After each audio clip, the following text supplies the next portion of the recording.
কঠোর নিরাপত্তায় তাজিয়া মিছিল। হল ছাড়ছেন ডাবির শিক্ষার্থীরা। ঢাকা বিশ্ববিদ্যালয় কোঠা আন্দোলনের হত্যাকাণ্ড ও নির্যাতনের বিচারের দাবিতে শিক্ষকদের সমাবেশ। চিরনিদ্রায় শায়িত রংপুরের নিহত শিক্ষার্থী। পাহাড়ি রাস্তা থেকে বাস খাদে নিহত 26। এরপর আরও জানিয়ে দিচ্ছি বিএনপির কেন্দ্রীয় কার্যালয়ে ডিবির অভিযান, গ্রেপ্তার 7। এতক্ষণ শুনছিলেন সংবাদ শিরোনাম, এবার বিস্তারিত। তার আগে বন্ধুরা, আপনারা কে কোন জেলায় থেকে দেখছেন অবশ্যই কমেন্ট করে জানাবেন এবং নিত্য নতুন দেশি বিদেশি সংবাদ পেতে অবশ্যই আমাদের চ্যানেলটি সাবস্ক্রাইব করবেন এবং ভিডিওটি শেয়ার করবেন। অনেক ধন্যবাদ। এখন থাকছে বিস্তারিত। পবিত্র আশুরা উপলক্ষে ধর্মীয় মর্যাদা ও ভাবগম্ভীর্যপূর্ণ পরিবেশ রাজধানীতে তাজিয়া মিছিল করছে শিয়া সম্প্রদায়। মিছিলটি বিভিন্ন এলাকা ঘুরে ধানমন্দিরতে গিয়ে শেষ হয়। বুধবার 17 জুলাই সকাল 10টায় পুরান ঢাকার হোসেনি দালান থেকে মিছিলটি শুরু হয়। এই মিছিলে অংশ নিয়েছে শিয়া সম্প্রদায়ের হাজারো মানুষ। দুপুরে ধানমন্ডির 2 নম্বর সড়কে গিয়ে শেষ হয় তাজিয়া মিছিল। ইসলামের ইতিহাসে মহরম মাসের 10 তারিখে বিশেষ মর্যাদা সম্পন্ন দিন। দিনটি আশুরা হিসেবে পালন করে বিশ্ব মুসলিম সম্প্রদায়। কারবালার বিয়োগান্তক স্মৃতি স্মরণের শোকে বলে পালিত হয় পবিত্র আশুরা। পুরানো ঢাকার হোসেনি দালান থেকে খালি পায়ে বুক চাপড়ায় হায় হোসেন হায় হোসেন মাতাম তুলে মিছিলটি লালবাগ, আজিমপুর, নিউ মার্কেট, নীলক্ষেত ঘুরে সায়েন্স ল্যাবরেটরি মোড় হয়ে ধানমন্ডি গিয়ে শেষ হয়। শোকের মিছিলে অংশগ্রহণের জন্য পরনে কালো পোশাক, মাথায় কালো পট্টি, কারো হাতে আবার ঝালার দেওয়া লাল, কালো ও সোনালী রঙের ঝান্ডা দেখা গেছে। তাজিয়া মিছিলে কারবালাকে স্মরণের কালো মখমলের চাদর নিচে বহন করে ইমাম হোসেন রাদিয়াল্লাহুর প্রতীকী কফিন। মিছিলটির সামনে ছিল ইমাম হাসান ও হোসেনের 2টি প্রতীকী ঘোড়াও। মিছিল শেষে ভক্তরা যে যার মতো চলে যাবেন এবং অভ্যন্তরীণভাবে রওজাগুলোতে অনুষ্ঠিত হবে। এছাড়া সন্ধ্যায় হোসেনি দালানে শামে গরিবের মজলিস ও বায়ান হবে। এছাড়া আজ থেকে ঠিক 40 দিন পর ইমাম হোসেনের 40 অনুষ্ঠিত হবে নানা আয়োজনের মধ্য দিয়ে। মিছিলের মূল আয়োজন করে হোসেনি দালান ইমামবাড়া ব্যবস্থাপনা কমিটি। মিছিলে অংশ নেওয়া বিভিন্ন স্থান থেকে আগত ভক্তরা শিয়া মুসলমানের পাশাপাশি অন্যান্য ধর্ম ও সম্প্রদায়ের মুসলমানও এই তাজিয়া মিছিলে অংশ নেয়। এদিকে তাজিয়া মিছিল ঘিরে সকাল থেকে হোসেনি দালান এলাকাসহ রাজধানীর বিভিন্ন এলাকায় আইনশৃঙ্খলা বাহিনীর নিরাপত্তা জোরদার করতে দেখা যায়। পুলিশ নির্দেশনা অনুযায়ী এবারও এই শোকের মিছিলে লাঠি, বর্ষা, ছুরি, বল্লম, তলোয়ারের মতো ধারালো অস্ত্র বহন নিষিদ্ধ ছিল। যে কোনো ধরনের অপ্রীতিকর পরিস্থিতি এড়াতে মিছিলের সামনে ও পিছনে দায়িত্ব পালন করেন ঢাকা মেট্রোপলিটন পুলিশ সদস্যরা। এছাড়া ছিল র্যাব ও বিভিন্ন স্তরের গোয়েন্দা সংস্থার সদস্যরাও। 2015 সালে তাজিয়া মিছিলের প্রস্তুতির মধ্যে ইমামবাড়ার জঙ্গি হামলার ঘটনার পর থেকে আশুরার নিরাপত্তা কড়াকড়ি বাড়ানো হয়।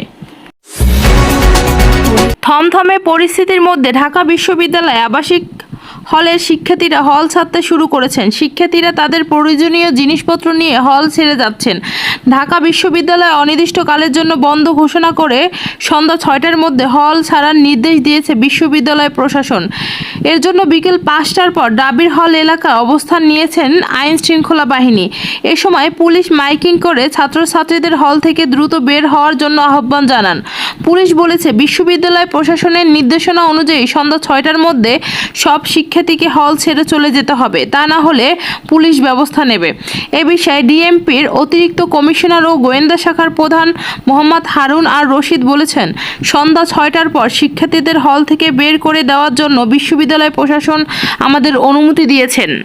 আমরা সেই অনুযায়ী ব্যবস্থা নেব, কারণ 6টার পর হলে অবস্থান করা নিষেধ। পুলিশ মাইকিংয়ের সময় সূর্য সেন হল, কবি জসিমউদ্দিন, মুক্তিযোদ্ধা জিয়াউর রহমান হল, বঙ্গবন্ধু শেখ মুজিবুর রহমান হল সহ বিভিন্ন হল থেকে শিক্ষার্থীদের ব্যাগ নিয়ে বের হতে দেখা গেছে। অনেক শিক্ষার্থীকে কান্না করতে দেখা যায়। এ সময় হলের ভিতর থেকে পুলিশকে উদ্দেশ্য করে ভুয়া ভুয়া বলে স্লোগান দিতে শোনা যায়। এর আগে বিকেল 4টা নাগাদ ঢাকা বিশ্ববিদ্যালয় বিসি কার্যালয়ের সামনে অংশে পুলিশ ও আন্দোলনরত শিক্ষার্থীদের মধ্যে ব্যাপক সংঘর্ষ হতে দেখা যায়। পুলিশ ক্রমেই হল চত্বর দখল করে নিতে থাকে। এক পর্যায়ে পুলিশের সঙ্গে না টিকতে পেরে শিক্ষার্থীরা হলের দিকে চলে যায়। শিক্ষার্থীরা হলে প্রবেশের কিছুক্ষণ পরেই বিভিন্ন আবাসিক হল থেকে শিক্ষার্থীদের হল ছাড়ার উদ্দেশ্যে বের হয়ে পড়েন। চলমান কোঠা বিরোধী আন্দোলনের হত্যাকাণ্ড, হামলা ও নির্যাতনের দায়ী ব্যক্তিদের খুঁজে বের করে বিচার করে শাস্তি দেওয়া সহ বিভিন্ন দাবি সমাবেশ করেছেন বিভিন্ন পাবলিক বিশ্ববিদ্যালয়ের একদল শিক্ষক। আজ বুধবার দুপুরে নিপীড়ন বিরোধী শিক্ষক সমাবেশ শীর্ষক এই কর্মসূচি হয় ঢাকা বিশ্ববিদ্যালয়ের অপরাজয়ের বাংলা পাদদেশে। কোঠা আন্দোলনে নিপীড়নের প্রতিবাদে আজ বেলা 3টায় বিভিন্ন বিশ্ববিদ্যালয়ের প্রাক্তন শিক্ষার্থীদের অংশগ্রহণ শাহবাগে জাতীয় জাদুঘরের সামনে জড়ো হবেন বলে এই সমাবেশ জানানো হয়। সমাবেশে সমুপযোগী বক্তব্য দেন ঢাকা বিশ্ববিদ্যালয়ের গণযোগাযোগ ও সাংবাদিকতা বিভাগের অধ্যাপক গীতারা নাসরিন। তিনি বলেন, শপথের মর্যাদা আপনারা রক্ষা করেন না। অনুরাগ বিরাগ বশবর্তী হয়ে একসময় কোঠা বাতিল করেন, আবার আমরা যারা প্রশ্ন করে ভুলে গেছি আমাদের কথা বলার অধিকার কথা আমরা শিক্ষার্থীদের কাছে নতুন করে শিখছি। গীতারা নাসরিন বলেন, প্রতিটি হত্যা নির্যাতনের বিচার করতে হবে, দোষী ব্যক্তিদের যথোপযুক্ত শাস্তি দিতে হবে, আহত ব্যক্তিদের যত দ্রুত সম্ভব ক্ষতিপূরণ দিতে হবে, চিকিৎসা ব্যবস্থা করতে হবে। ক্যাম্পাসে নিরাপত্তা বাহিনীর সদস্য থাকলে তাদের শিক্ষার্থীদের পক্ষে কাজ করতে হবে, তা না হলে তারা এখানে থাকতে পারবে না। শিক্ষার্থীদের নিরাপত্তা ব্যবস্থা করতে হবে, কোনো কিছুতে বাধ্য করা যাবে না। সবাই শিক্ষার্থীদের পক্ষে থাকুন। ঢাকা বিশ্ববিদ্যালয়ের সমাজবিজ্ঞান বিভাগের শিক্ষক সামিনা লুৎফা বলেন, নিপীড়ন বিরোধ শিক্ষা সমাজের কাছ থেকে তারা সুনির্দিষ্ট কিছু দাবি জানাচ্ছে। এগুলো হলো হত্যাকাণ্ড, হামলা ও নির্যাতনের দায়ীকে খুঁজে বের করে বিচার এবং শাস্তি দিতে হবে। বিশ্ববিদ্যালয় ক্যাম্পাসে যেভাবে সমসাময়িক বিজিবি ঢোকানো হয়েছে এগুলো বন্ধ করতে হবে। শিক্ষার্থীদের নিরাপত্তা দিতে হবে, ক্যাম্পাসে তাদের নিরাপদে থাকার ব্যবস্থা করতে হবে।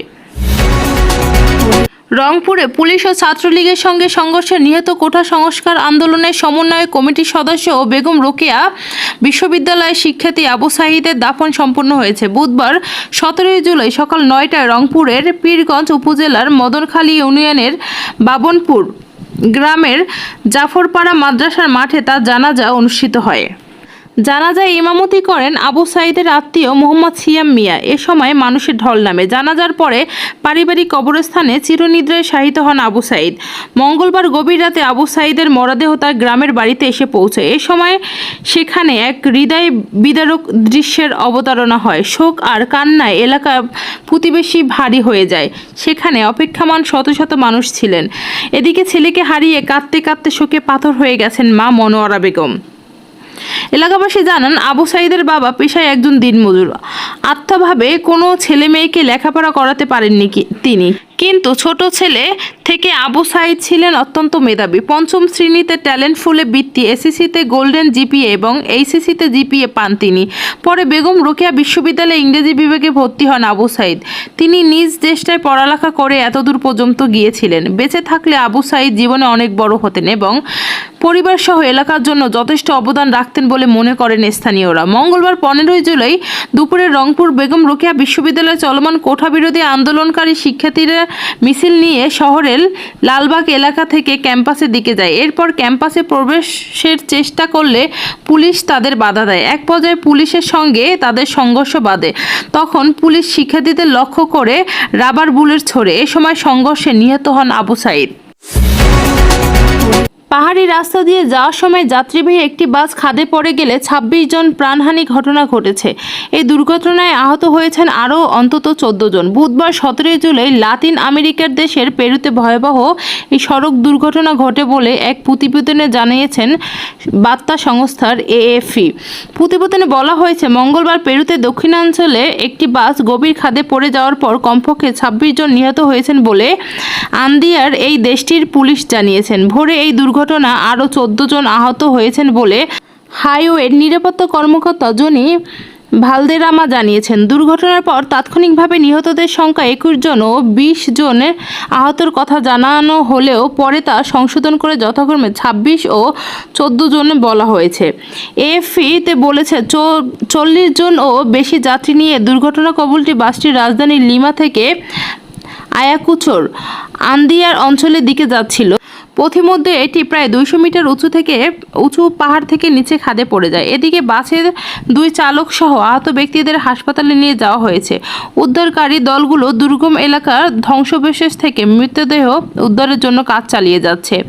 আয়াকুচোর মারিসকাল হাসপাতালে কয়েকজন আহতকে নিয়ে যাওয়া হয়েছে। সেখানে হাসপাতালের বাইরে অনেক আত্মীয় স্বজন মরিয়া হয়ে তাদের স্বজনদের জন্য অপেক্ষা করেছিলেন। জুয়ান আইকুপার নামে তাদেরই একজন আরপিপি রেডিওকে বলেন, আমরা জানি না আমার ভাই হাসপাতালে আছে নাকি মারা গেছে। সব রাস্তায় গর্তে ভরা, সরকার কোনো রক্ষণাবেক্ষণ করছে না কেন? পেরুতে বাস দুর্ঘটনা খুবই সাধারণ বিষয়, বিশেষ করে রাতে এবং পাহাড়ের হাইওয়েতে প্রায় দুর্ঘটনা ঘটে থাকে।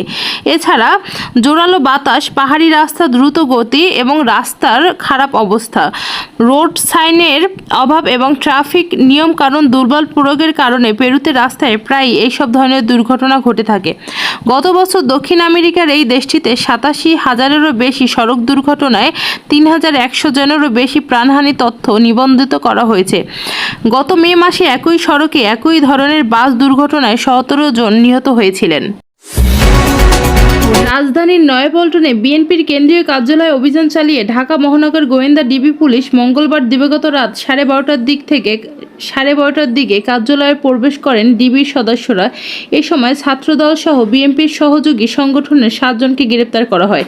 এর আগে রাত 11:30টার দিকে বিএনপির কেন্দ্রীয় কার্যালয়ের সামনে একটি বিস্ফোরণের ঘটনা ঘটে। এই ঘটনার পরপরই ঘটনাস্থলে আসেন ডিবি সদস্যরা। এ সময় এমডিপির অতিরিক্ত কমিশনার হারুন আর রশিদ বলেন, তারা বিএনপির কার্যালয়ে তল্লাশি চালাবেন। পরে উপস্থিত সাংবাদিকদের সঙ্গে নিয়ে কার্যালয়ে ঢোকেন ডিবির সদস্যরা।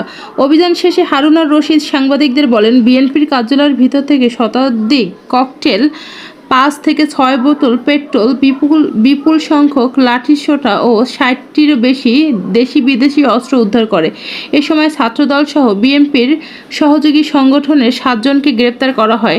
তাদের মধ্যে ছাত্রদলের সাবেক সভাপতি শ্রাবণও রয়েছে। হারুন আর রশিদ বলেন, কোটা সংস্কার আন্দোলনকে ঘিরে যারা অপরাজনীতি ও ষড়যন্ত্র করেছে তাদের সবার নাম্বার আমরা পেয়েছি। শীঘ্রই তাদের গ্রেপ্তার করা হবে। অফিসগুলোতে লাঠিসোঁটা কেন রেখেছে গ্রেপ্তারকৃতদের তা জিজ্ঞাসা করা হবে। পরের এক ভার্চুয়াল সংবাদ সম্মেলনে বিএনপির জ্যেষ্ঠ যুগ্ম মহাসচিব রুহুল কবির রিজভী বলেন, কোটা সংস্কার আন্দোলনকে ভিন্ন খাতে নিয়ে সরকার অন্যায়ভাবে বিএনপির কার্যালয়ে অভিযান চালিয়েছে। কার্যালয় থেকে যে সমস্ত সরঞ্জাম পাওয়া গেছে বলে কথা হচ্ছে তা আসলে পুলিশের চাতুর্য।